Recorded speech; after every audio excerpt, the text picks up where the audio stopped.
woke up to find out that weeks after promising to New Brunswickers that he wouldn't open up the New Brunswick fracking industry without First Nation involvement, the Premier has flown to Europe and told reporters he's just got to find a way to move on if First Nations don't consent to fracking. In response, the Mi'kmaq chief said that once again the Premier has demonstrated his disregard for Mi'kmaq rights and for commitments he has made. And is this how things are normally done, Mr. Speaker? The Premier flies off to Europe and tells Chief to frack off. Is there even a process in place for meaningful consultation? Not only because it's a constitutionally needed, meaningful consultation with First Nations. Does the Minister of Aboriginal Affairs think this is an acceptable way of communicating with First Nations in New Brunswick? Responsible for Aboriginal Affairs. Thank you to the member opposite for the question, and through the Speaker, I believe that I clarified my position earlier with respect to previous questions related to this issue, but I will reaffirm once again, there is a consultation process in place. There will be meaningful discussions and consultation, and as I said earlier, I am the minister responsible for the file. It will be done respectfully, meaningfully, and in conjunction with First Nations. Thank you. The Deputy to Kent North. But you haven't answered the question.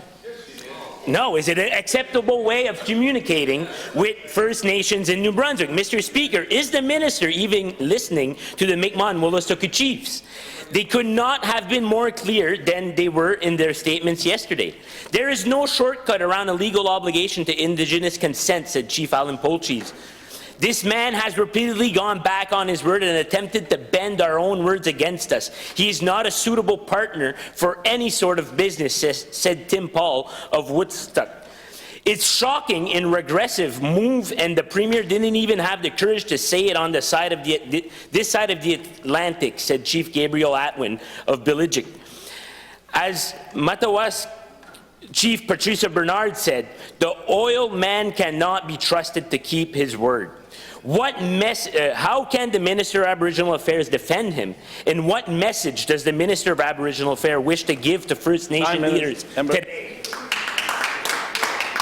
Minister responsible for Aboriginal Affairs.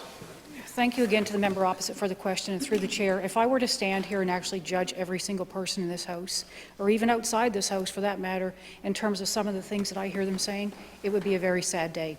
And I think that's applicable to a number of folks in this House. So I'm not going to stand here and defend anything that the Premier has said without me being present to hear what's actually been talked about.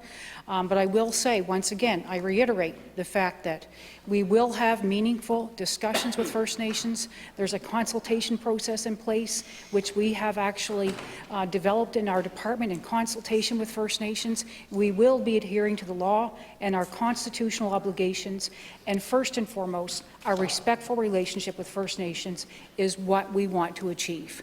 Thank you. The Deputy to Bathurst West Bedford. Mr. Speaker,